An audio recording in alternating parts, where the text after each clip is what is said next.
இன்றைக்கு நாம் ஒரு செய்தி ஒன்றை கேட்க போகிறோம். சங்கீதம் 9:4. சங்கீதம் 9:4. ஸ்பீடா எடுக்கணும்.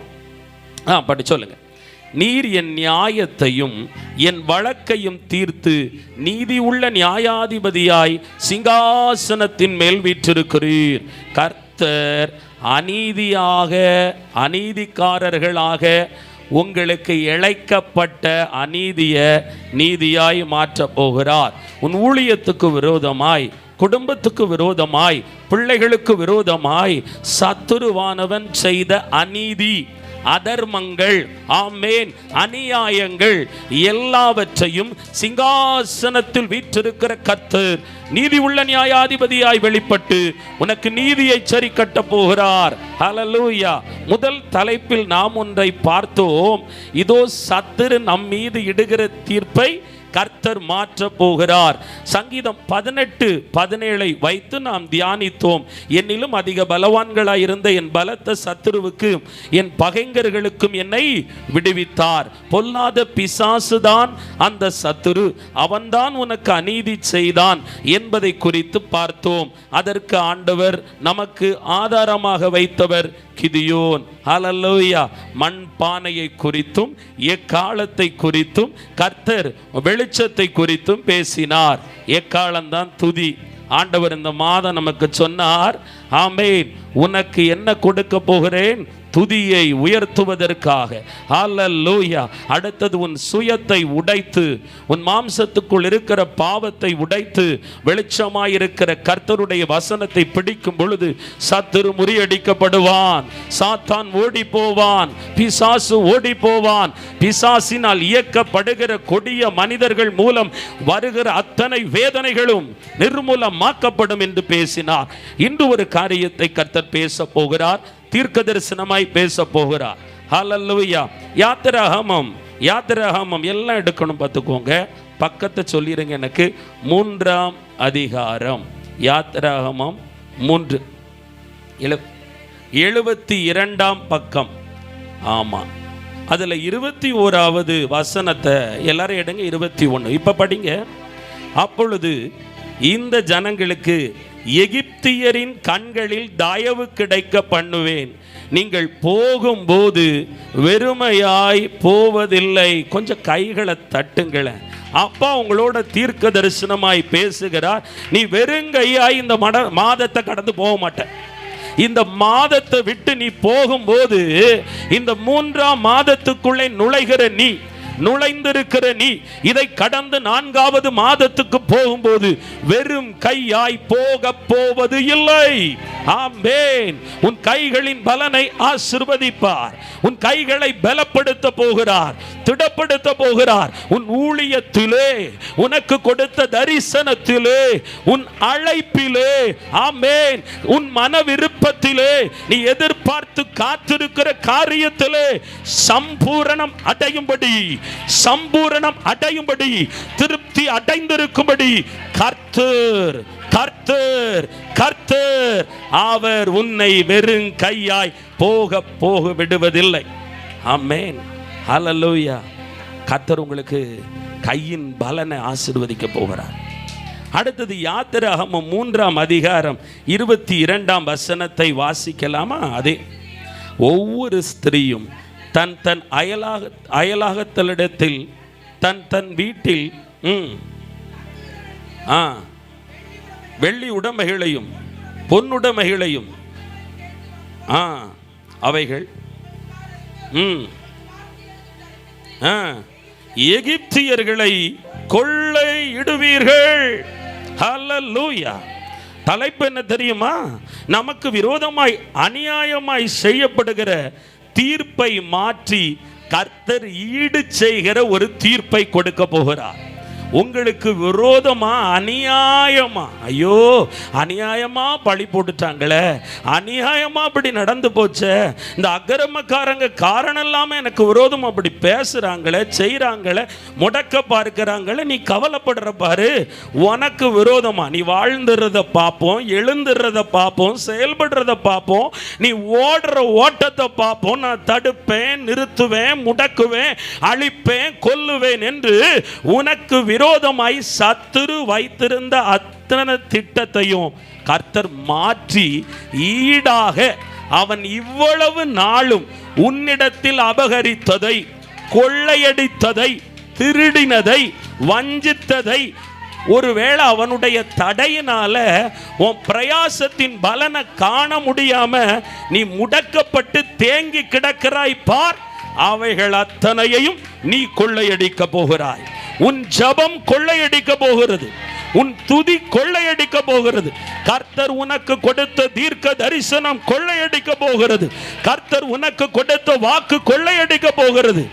ஏன்னா கொள்ளையடிச்சிட்டு போனவன் பிசாசு. ஏன்னா அவன் அழிக்கவும் கொல்லவும் திருடவும் வரான். குடும்ப ரட்சிப்பை, பரிசுத்தத்தை, சுகத்தை, பொருளாதாரத்தை, சமாதானத்தை கொஞ்ச காலமாக அவன் கொள்ளையடிச்சு உன்னை மந்திரத்தில், சாபத்தில், பாவத்தில், வியாதியில் உன்னை ஒருவேளை கொடுங்கோல் ஆட்சி மாதிரி அவன் நடத்தி கொண்டிருக்கிறான். ஆமேன். அவனுக்கு என்ன, அழுதுகிட்டே உன் வாழ்க்கை முடிஞ்சிடணும். ஆமேன். இப்படியே உன்னை கரையேற்றி விட வேண்டும் என்று பிசாசானவனால் இயக்கப்படுகிற பாவம் செய்தது நிமித்தம் அவனுக்குள் வந்த பொல்லாத மனுஷனும் இப்படி உன்னை மனுஷிகளும் வளைத்து கொண்டிருக்கிறார்கள். ஆனால் சேனைகளின் கர்த்தர் இன்று தீர்க்கமாய் சொல்லுகிறார், நீ கொள்ளை அடிப்பாய். உன் ஜபம் கொள்ளை அடிக்க போகிறது. உன் விசுவாசம் கொள்ளை அடிக்க போகிறது. உன் பக்தி விருத்தி கொள்ளை அடிக்க போகிறது. உன் துதி கொள்ளை அடிக்க போகிறது. ஆமென். ஹல்லேலூயா. எகிப்திலே இஸ்ரவேல் ஜனங்கள் 430 ஆண்டு காலம் அடிமைத்தனத்தில் இருக்கும் பொழுது பாருங்க, அவங்களுடைய உழைப்பு, அவருடைய ஆசீர்வாதம் எல்லாம் கொள்ளையிட பட்டவர்கள் வேதனை அனுபவித்துக் கொண்டிருக்கிறார்கள். உங்க வாழ்க்கையில வேதனை வேதனை வேதனை. கடந்த 2 மாசமும் பலமான கூக்குரல், ஏன்பா இந்த புது வருஷத்துல கூட எனக்கு நன்மை கிடையாதா? என் கூட இருந்து பெரிய காரியத்தெல்லாம் செய்வேன்லாம் வாக்கு கொடுத்தீங்களப்பா, அந்த வாக்கை நம்பி தானே நான் வாழுறேன். ஆண்டவரை, ஏன் இந்த தடுமாற்றம், ஏன் இந்த தடை, ஏன் இந்த போராட்டம்? இப்படிதான் எங்க வாழ்க்கை கண்ணீருக்குள்ள இருக்குமா என்று கேள்வி கேட்டு புலம்பினாய் அல்லவா? ஆண்டவர் சொல்லுகிறார், நீ பட்ட பாடுகளுக்கெல்லாம் முடிவு வரப்போகுது. நிச்சயமா முடிவு உண்டு. உன் நம்பிக்கை வீண் போகாது. உங்களை சிறைப்படுத்திட்டான், நீ சிறை வைக்கப்பட்டுட்ட. உங்க பிள்ளை சிறை வைக்கப்பட்டிருக்கு. பாவங்களுக்குள்ள, அக்கிரமங்களுக்குள்ள, அநியாயங்களுக்குள்ள. ஐயா, உங்க ஊழியம், உங்க தரிசனம், உங்க அழைப்பு, உங்க குடும்ப வாழ்வு, உங்க பொருளாதாரம், உங்க வேலை ஒருவேளை சிறைப்பிடிக்கப்பட்டிருக்கலாம். ஆனா நீங்க எங்க இருக்கீங்க தெரியுமா? நம்பிக்கை உடைய சிறையா கர்த்தருடைய அரணுக்குள்ள இருக்கிற. சாத்தான் நினைக்கிறான் நீ முடிஞ்சிட்ட, உன்னை சிறைப்படுத்திட்டேன்னு. ஆனா நீ கட்டுகளோடு இருந்தது உண்மை, உன் குடும்பம் கட்டுகளோடு இருக்கிறது உண்மை.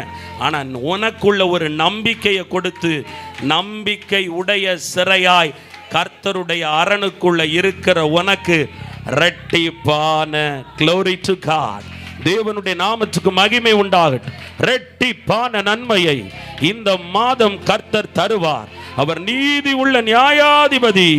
ஒரு பக்கம் உனக்குரியதை தருவார், ஒரு பக்கம் உனக்கு அநீதிக்காரனால சில தீங்கு இழைக்கப்பட்டதனால உன் காலம் கொஞ்சம் பின்தங்கி கிடக்கு. ஆமேன். எங்கேயோ இருக்க வேண்டிய நீ எங்கேயோ தடுமாறி போய் கிடக்கிற. காரணம், சத்துரு உனக்கு விரித்த வலை, வெட்டின குழி, அவன் உனக்கு விரோதமாய் செய்த உபாய தந்திரங்கள். ஆனால் எனக்கு என்ன பலன்னு கேட்ட உனக்கு இரட்டிப்பான பலன், இரட்டிப்பான பலனை கர்த்தர் கொடுக்க போகிறார். ஹல்லேலூயா. நாம் பார்ப்போம். 1 சாமுவேல் 30ஆம் அதிகாரம் 17ஆம் வசனத்தை திருப்பிக் கொள்வோமா? 1 சாமுவேல் 30ஆம் அதிகாரம் 17, 18. அவர்களை தாவீது அன்று சாயங்காலம் தொடங்கி மறுநாள் சாயங்காலம் மட்டும் முறியடித்தான். ஒட்டகங்கள் மேல் ஏறி ஓடிப்போன 400 வாலிபர் தவிர அவர்களில் வேறு ஒருவரும் தப்பவில்லை. அமலேக்கியர் பிடித்து கொண்டு போன எல்லாவற்றையும், தன்னுடைய 2 மனைவிகளையும் தாவீது விடுவித்தான். அடுத்ததை வாசித்துடுங்க.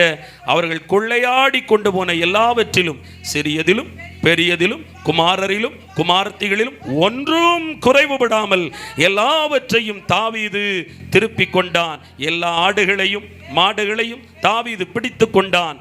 அவைகளை தங்கள் மிருக ஜீவன்களுக்கு முன்னாலே ஓட்டி இந்த தாவீதின் கொள்ளை என்றார்கள். ஹல்லேலூயா, ஆமென். விவரம் நான் சொல்றேன். சிக்லாக் என்கிற ஒரு பகுதியில் தாவீதும் தாவீதை உடைய மனிதர்களும் அந்த கூடாரெல்லாம் போட்டு தங்கி இருக்கும்போது அந்த ஆண்களும் தாவீதும் வெளியே போயிட்டு வர்றதுக்குள்ள அமலேக்கியர்கள் ஒரு படையாய் வந்து அந்த கூடாரத்தில் இருந்த தாவீதினுடையவர்களை எல்லாம் கொள்ளையடிச்சிட்டான். மனைவிமார, பிள்ளைகளை, ஆடு மாடு ஒட்டகங்களை, அவங்க வச்சிருக்கிற தானிய மூட்டைகளை, பொன்பொருள் வெள்ளியெல்லாம் கொள்ளையடித்து தீக்கரையாக்கி விட்டு போய்விட்டார்கள்.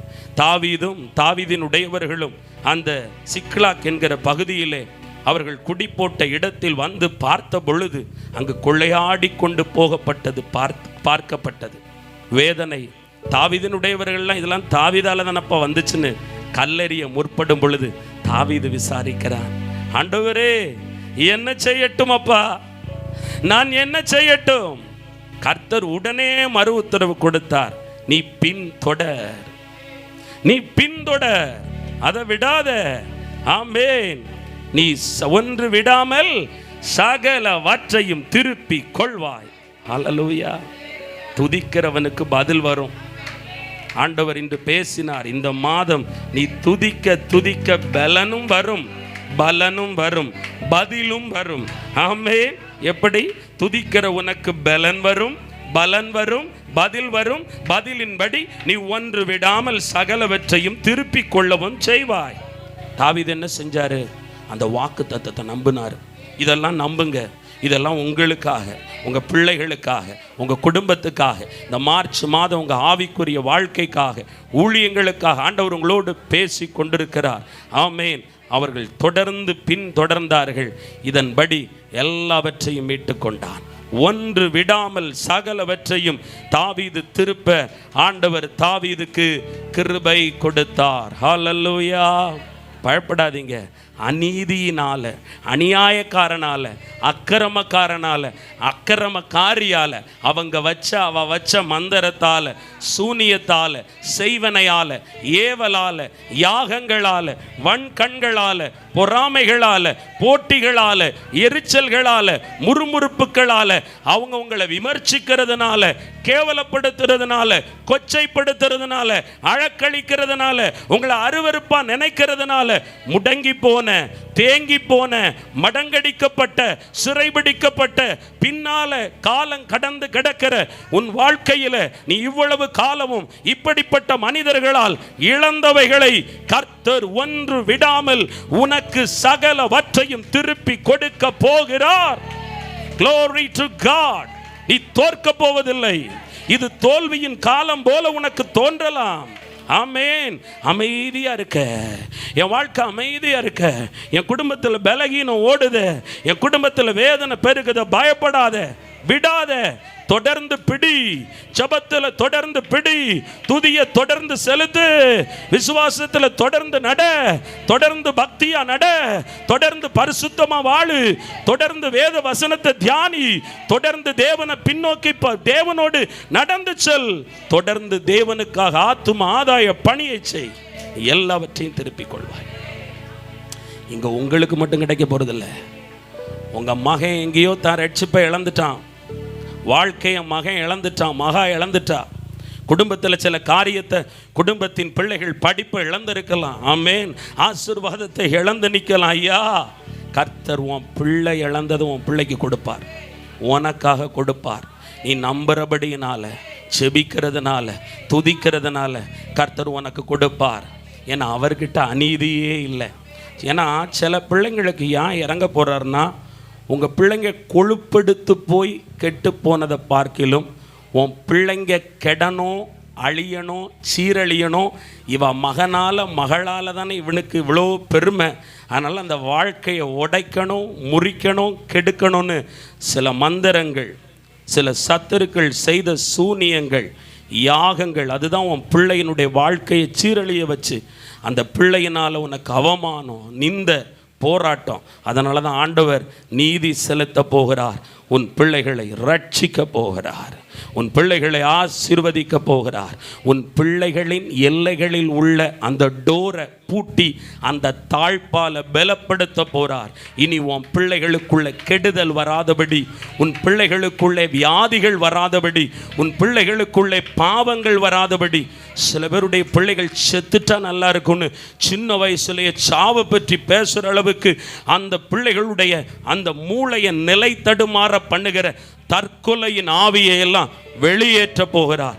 என் மகனுக்கு இது சம்பவிச்சிருமோ, என் மகளுக்கு இது சம்பவிச்சிருமோ, என் மகன் மகா வாழ்க்கை எழும்புமோ என்று கவலைப்படுகிற பெற்றோரே, கர்த்தர் சொல்லுகிறார், உன் பிள்ளைகள் ஆமென் கர்த்தரால் மீட்கப்பட்டவர்கள், ரட்சிக்கப்பட்ட ஜனம். உன் பிள்ளைகளை குறித்து நீ விசாரிக்கும் போது அவர்கள் எல்லைகளில் சமாதானம் தவிர வேறு ஒன்றையும் நீ பார்க்க மாட்டாய். ஹல்லேலூயா. இயேசு அப்படியே செய்ய போகிறார். ஒரு அல்லேலூயா சொல்லுங்கள். ஆமாம், ஒரே ஒரு வசனத்தை படிச்சிருவோமா? யோபு 42:10, யோபு 42:10, யோபு 42:10. யோபு எல்லாவற்றையும் இழந்தான், கர்த்தர் அவனுக்கு இரட்டத்தனையாய் அவன் இழந்ததை திரும்ப கொடுத்தார். யோபு தன் சிநேகிதருக்காக வேண்டுதல் செய்த போது கர்த்தர் அவன் சிறையிருப்பை மாற்றினார். யோபுவுக்கு முன்னிருந்த எல்லாவற்றை பார்க்கிலும் இரட்டத்தனையாய் கொடுத்தார். ஆமென். யோபுவுக்கு நடந்தது அநீதி. ஏன்னா யோபு பாவத்தால் தண்டிக்கப்படலை. நீ யோபுவை போல உத்தமன் ஒருவனும் இருந்தது இல்லை. ஹல்லேலூயா. ஆனால் அவனுக்கு வந்த பிள்ளைங்களோட மரணம், வேலையாட்கள், வருமானங்களை இழந்து கொடிய வியாதி வந்து மனைவியே அவனை தூஷிக்கிற அளவுக்கு அவன் நடுத்தருவில் உட்கார்ந்துருக்கிற நேரம் ஆமென் கர்த்தர் அவன் இழந்ததை கொடுத்தார். ஏன் தெரியுமா? அவன் எல்லாம் இழந்தாலும் ஜெபத்தை இழக்கலை. அல்லேலூயா. எத்தனை பேருக்கு விளங்குது? ரொம்ப ஆழமாக போக விரும்பல. ஆவியான ஒரு காரியம் சொல்கிறார். எனக்கு எப்படி பிரதர் கிடைக்கும்? எங்கள் வாழ்க்கையெல்லாம் ஆண்டவர் நினச்சி பார்ப்பாரா? உங்களை தான் நினச்சி பார்ப்பார். ஜபம் ஜபம் ஜபம். உலகமெல்லாம் ஓடுகிறது எங்கே? புத்திக்கு நேராக ஓடுது, பணத்துக்கு நேராக ஓடுது, சொத்துக்கு நேராக ஓடுது, பதவிக்கு நேராக ஓடுது, பெருமைக்கு நேராக ஓடுது.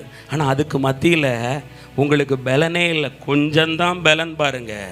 ஆனால் அந்த கொஞ்ச பலத்திலையும் நான் ஜெபிப்பேன்னு சொல்லி நீ ஜெபத்துக்கு வருகிறாய் பார், நீதான் ஆசீர்வதிக்கப்பட்ட பிள்ளை. உன் சிறையிருப்பு தான் மாறப்போகுது. ஆமேன். உனக்குத்தான் ரெட்டிப்பான பலனை கொடுக்க போகிறார். ஆண்டவர் விரும்புகிற கேரக்டர்ல பெஸ்ட் கேரக்டர் எதுவுமே இல்லாத நேரம் என் பிள்ளை ஜெபத்துக்கு மேலே ஒரு வாஞ்ச வச்சு, ஜெபத்துக்கு ஒரு முக்கியத்துவம் கொடுத்து, ஜெபத்துக்கு ஒரு கனப்படுத்தி, ஜெபத்தை அள்ளல் தட்டாமல் அசட்டை பண்ணாமல், ஜெபந்தான் என் வாழ்க்கையில் மூச்சு பேச்சுன்னு சொல்லி உங்கள் நேரத்தை காலத்தை ஜெபத்துக்காக விதைக்க வந்திருக்கிறீங்க பாருங்க. நீங்கள் தான் ஆண்டவர் முன்னாடி பேர் பெற்ற ஜனம், ஆசீர்வதிக்கப்பட்ட ஜனம். ஹல்லேலூயா. அயல் வீட்டுக்கு, தெருவுக்கு, பட்டணத்து மக்களுக்கு, சபைக்கு, சபையின் பிள்ளைகளுக்கு, ஊழியக்காரர்களுக்கு, ஊழியக்காரிகளுக்கு, திருச்சபைகளுக்கு, தேசத்துக்கு ஜெபிக்கிற நீ பாக்கியம் பெற்ற பிள்ளை. அது ஆண்டவர் உனக்கு கொடுத்த கிருபை. எதுவும் இல்லைன்னு புலம்பாதீங்க. ஏசப்பா எனக்கு எதுவுமே இல்லைன்னு சொல்கிறோம் பாருங்க, அது கூட ஜெபம் தானே. அந்த ஜெபிக்கிற கிருபையை உனக்கு கொடுத்துருக்கிறார் பாரு. எத்தனை கோடி பேருக்கு அது இருக்கு? 145 கோடி ஜனத்தில் உங்களையும் என்னையும் விசேஷித்தவளாய் தெரிந்து கொண்டு ஜெபத்தினுடைய வேல்யூவை, முக்கியத்துவத்தை கர்த்தர் தெரியப்படுத்திருக்கிறாரே. விட்டு விடுவாரோ? இல்லை. உனக்கு ஜெயம் ஜெயம். ஜெபமே ஜெயம். எப்படிப்பட்ட ஜெயம்? இரட்டிப்பான நன்மையை கொடுக்கும் ஜெயம். சிறையிருப்பிலிருந்து உன்னையும் உன்னுடைய குடும்பத்தையும் சரீரத்தையும் கர்த்தர் விடுவிக்கிற ஜெயம் ஆண்டவர் தரப்போகிறார். அல்லேலூயா, அல்லேலூயா, ஆமேன். ஆண்டவர் பெரிய காரியங்களை செய்வார். இன்னும் 2 காரியம் இருக்கு. தொடர்ந்து என்ன நீதி உங்களுக்கு செய்ய போகிறார், அதை இனி வரும் நாளில் பார்ப்போம். முதலாம் நாள் இந்த குடும்ப ஆசீர்வாத உபவாச ஜெபத்துக்கு வந்த ஒவ்வொரு அம்மாவை, ஒவ்வொரு தகப்பனார, ஒவ்வொரு சகோதரிய, குட்டி பிள்ளைகளை மனதார ஆசீர்வதிக்கிறோம். இரத்தத்துக்குள்ள ஒப்பு கொடுக்கிறேன். பரிசுத்த ஆவியின் அக்கினிக்குள் ஒப்பு கொடுக்கிறேன். கர்த்தர் வேலியடைத்து காத்து கொள்ளும். எந்த தீங்கும் இவர்களை தொடக்கூடாது. சுகபத்திரமாய் வீடு கொண்டு போய் சேருங்க.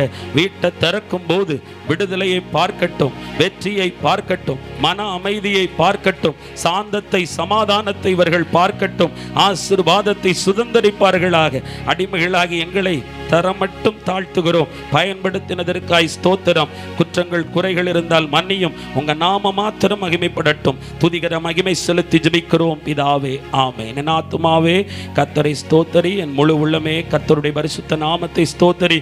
என் ஆத்துமாவே கர்த்தரை ஸ்தோத்தரி, கர்த்தர் செய்த சகல உபகாரங்களை மறவாதே. அல்லேலூயா.